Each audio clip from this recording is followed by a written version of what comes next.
Hi guys! Hello everyone! Hello everyone! Welcome to my vlog. So for today's video guys, today is 10:38 in the morning and I decided to cook something for our lunch. So this is my version guys. I would like to share to all of you. So I decided to cook fish. So this is yellowfin. Yeah, this one. So I already marinated with salt, black pepper, and some lime. And then, of course, this is the other ingredients.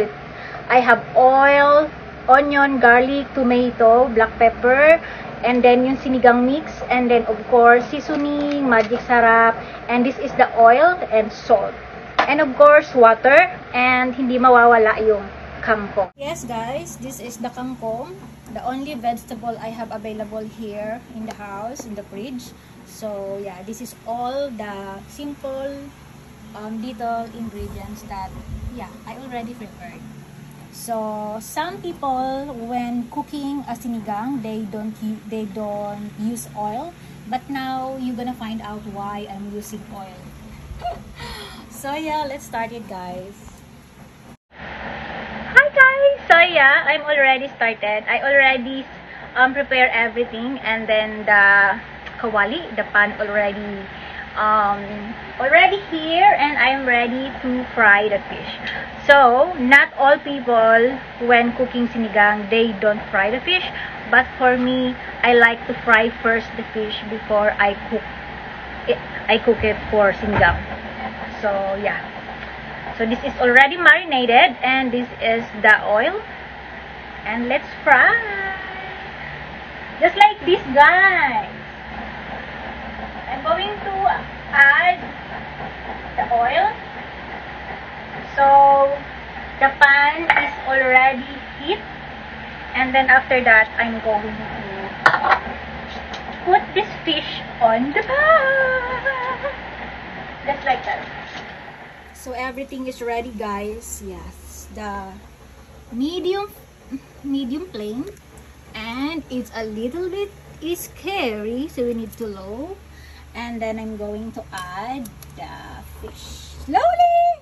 Oh my goodness, I'm scared.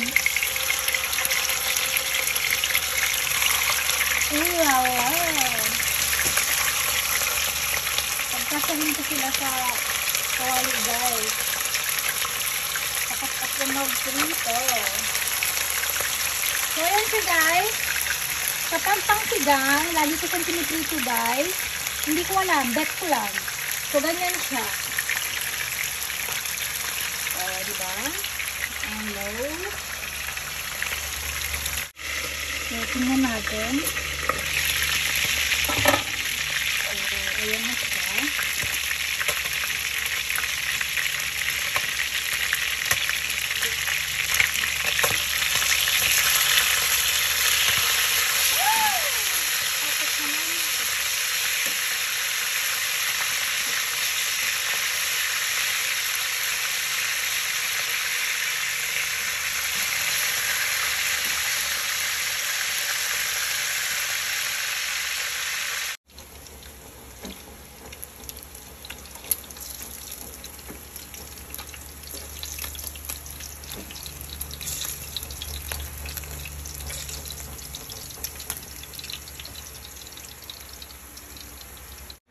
Hi guys! So ayan, naprito ko na diba? So ayan na rin, meron akong tubig na pinag-prepare kasi mag-umpisa na tayo para sa sigang.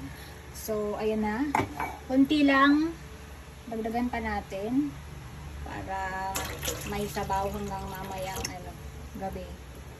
So ayan siya, okay na yan. Tapos ilalagay ko na yung mga ingredients. Ayan, kamatis. Ayan.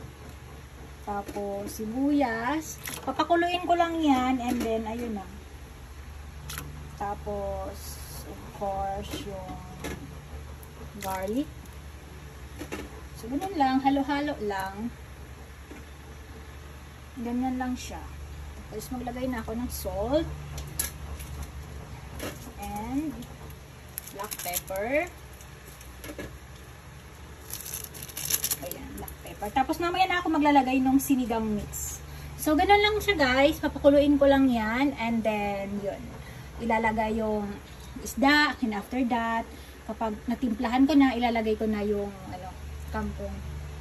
So, yes. So, yeah, let's check. Ayan, kumulo na siya. So, maglalagay ako ng konting magic syrup. And then, ilalagay ko na itong sinigang.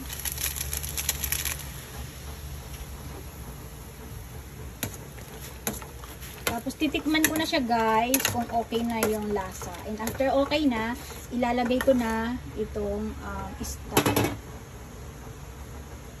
Titikman ko muna siya.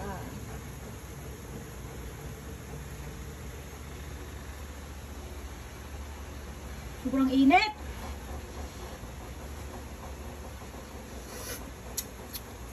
Oh my God, ang sarap.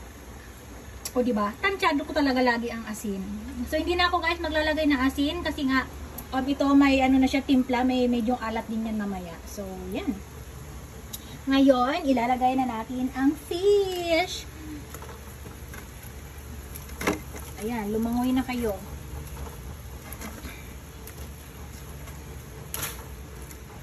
So, antayin lang natin siyang kumulo ulit and then ilalagay natin yung kangkong and then that's it. Luto na ang sinigang in a few minutes. Hindi ko na siya masyado pang tatagalan guys kasi luto na yung isda. Kumbaga ang gagawin ko lang, hahayaan ko lang na mag-absorb ng konti yung lasa ng isda and then yung kangkong and that's it. So, ayan guys, ito na yung kangkong. Ready na siya para mailagay natin dito sa aking. Ayan, kumulo na siya. So, isang kulo lang, and then ilalagay ko na itong kangkong, guys. Kangkong, nahugasan na po ito. So, hindi ko na po siya ihahalo. Diyan lang siya sa ibabaw. And hayaan natin na yung isda ay nasa ilalim. So, ganun lang siya, guys. Ganun lang kadali. So, luto na yan, guys. Kasi, isang kulo, papatayin ko na siya and luto na. So, okay na din guys yung lasa niya. Tama na sa akin. Maasim. Sayang, maglalagay sana ako ng sili. Kaso ayaw nga ni Mudra. So, diba? O, luto na yan guys. Yung isda ko, luto na. Kasi naprito ko na siya. Hindi naman siya guys ma-oil kasi yung isda naman hindi naman mag-absorb yung oil niya masyado. So, titikman ko na for the last final. Ayan. O, diba? Ang sarap ng sinigang na isda ni Myra. Oh my God. So, anyway guys, that's it for now, my vlog. Let me know kung nagustuhan mo yung aking version na wala sa Google. Charot. So, ayan. Luto na siya guys. And thanks everyone for watching. And see you on my next vlog. Sayang, hindi kayo makakatikim. So, ikakain ko na lang kayo. Bye guys! Love, love!